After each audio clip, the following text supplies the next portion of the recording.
Pune जिल्ह्यामधल्या top 9 बातम्यांचा आढावा घेऊयात.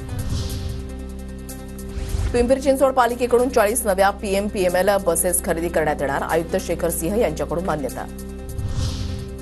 पवना, इंद्रायणी, मुळा नद्यांच्या पूररेषेमध्ये 2500 अनधिकृत बांधकामं, व्यावसायिक निवासी बांधकामांचा समावेश. दौंड कृषी बाजार समितीमध्ये आवक घटल्यानं पालेभाज्यांचे दर तेजीत. वांगी, काकडी, भेंडी, फ्लॉवरसह भोपळ्याच्या दरामध्ये मोठी वाढ. केडगावमध्ये कांद्यासह लिंबाची आवकही घटली. प्रधानमंत्री सूर्यघर-मुळे 2748 जणांचं वीज बिल शून्य. पुण्यामध्ये 2500 छतावरील सौर ऊर्जा प्रकल्प कार्यान्वित. पुण्यामध्ये आज महिला सुरक्षितता आणि शिष्यवृत्ती या विषयांवर 1 दिवसीय कार्यशाळा. उच्च तंत्रशिक्षण विभाग आणि सावित्रीबाई फुले पुणे विद्यापीठाच्या संयुक्त विद्यमानं आयोजन.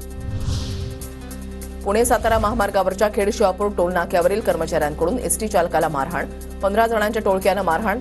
एसटीचा चालक आणि एसटीमधील प्रवाशांचा आरोप. पुण्याच्या लोडेड गाडीच्या चालकाला जबर मारहाण. रक्तबंबाळ होईपर्यंत अज्ञात व्यक्तींनी मारलं. मारहाणीचं कारण अस्पष्ट.